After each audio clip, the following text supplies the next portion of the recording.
जब घटोत्कच का बदला लेने महाभारत में आई हिडम्बा, आखिर कैसे लिया उसने अपने बेटे घटोत्कच का बदला? क्या हुआ तब जब हिडम्बा का सामना उसके पति भीम से हुआ? महाभारत युद्ध के 14वें दिन दोनों सेनाओं को आपस में युद्ध चल रहा था। फिर वह हुआ जिसने कौरवों को आतंकित कर दिया।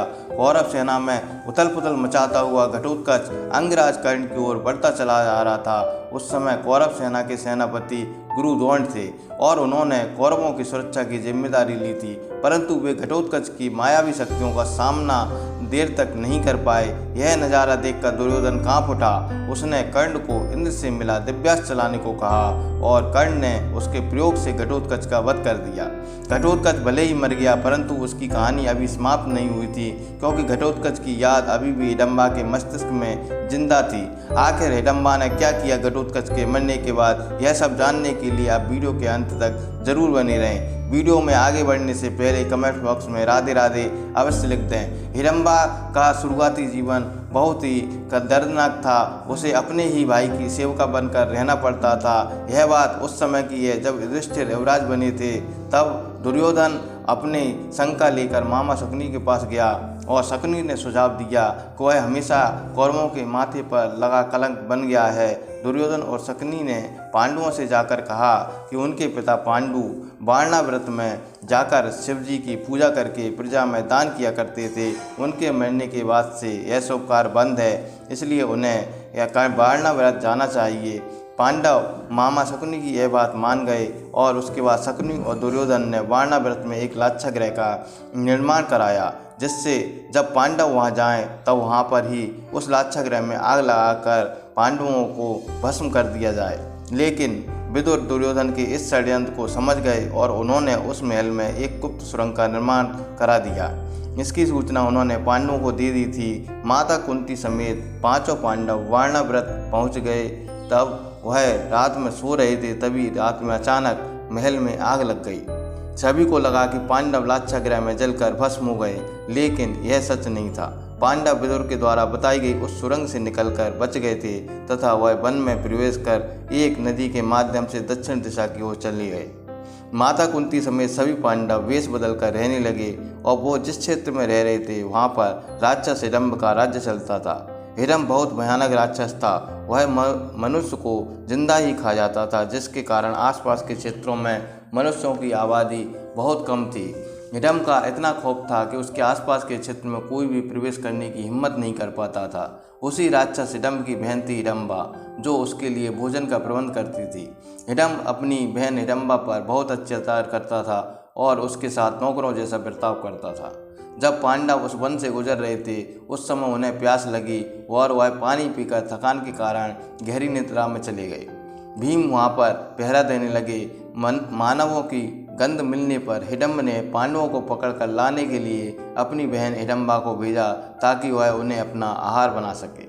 वहाँ पर पहुँचने पर हिडम्बा ने भीम को पहरा देते हुए देखा और उसके सुंदर मुख और बलिष्ठ शरीर को देखकर वह उस पर मोहित हो गई। उसने अपनी राक्षसी माया से एक सुंदर स्त्री का वेश धारण कर लिया और भीम के पास पहुँच गई। भीम ने उससे पूछा कि तुम कौन हो और इस भयानक जंगल में अकेली क्यों घूम रही हो? तब हिडम्बा ने कहा, मैं हिडम्बा नाम की राक्षसी हूँ। मेरे भाई ने मुझे आप लोगों को पकड़कर लाने के लिए भेजा है, किंतु मेरा हृदय आपको देखकर प्रेम में परिवर्तित हो गया है। अतः मैं आपको अपने पति के रूप में प्राप्त करना चाहती हूँ। मेरा भाई हिडम्ब बहुत दुष्ट और क्रूर है, किंतु मैं इतना सामर्थ्य नहीं रखती कि आपको उसके चंगुल से बचाकर सुरक्षित स्थान तक पहुंचा सकूं।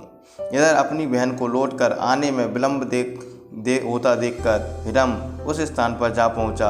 वहां पर हिडम्बा को भीम के साथ प्रेमालाप करते देखकर क्रोधित हो उठा और हिडम्बा को दंड देने के लिए उसकी ओर झपटा। तभी भीम ने उसे ललकारा और उससे मल्लयुद्ध करने लगे। भीम ने हिडम्ब को दोनों हाथों से पकड़कर उठा लिया और उसे हवा में अनेक बार घुमाकर जमीन पर पटक दिया, जिससे हिडम्ब की मृत्यु हो गई। उसके बाद सभी पांडव माता कुंती के साथ वहां से जाने लगे। तब हिडम्बा ने माता कुंती के चरण पकड़ लिए और प्रार्थना करने लगी कि हे माता, मैंने आपके पुत्र को अपने पति के रूप में स्वीकार कर लिया है। आप मुझे स्वीकार कर लें। यदि आप मुझे स्वीकार नहीं करेंगे तो मैं इसी क्षण अपने प्राण त्याग दूंगी। हिडम्बा के मन में भीम के प्रति प्रबल प्रेम की भावना देखकर माता कुंती ने उसे स्वीकार कर लिया और हिडम्बा का विवाह भीम से हो गया तथा हिडम्बा ने एक पुत्र को जन्म दिया। उसके सिर पर केश न होने के कारण उसका नाम घटोत्कच रखा।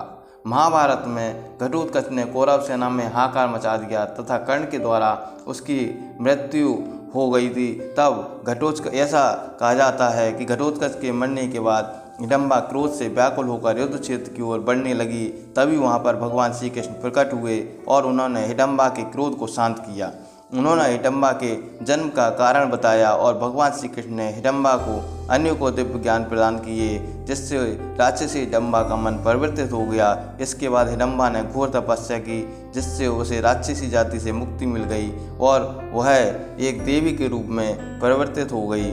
यही कारण है कि मनाली के आसपास के क्षेत्रों में आज भी हिडम्बा को एक देवी के रूप में पूजा जाता है। मनाली में स्थित हिडम्बा मंदिर आज भी हिडम्बा की कहानी बताता है। पुराने समय में मंदिरों में बलि देने की परंपरा थी। मंदिर में आज भी जानवरों के लटके हुए सींग दिखाई देते हैं। हिडम्बा और उसके पुत्र घटोत्कच के बलिदान की कहानी का इतिहास हमेशा चलता रहेगा। दोस्तों, वीडियो देखने के लिए आपका बहुत बहुत धन्यवाद।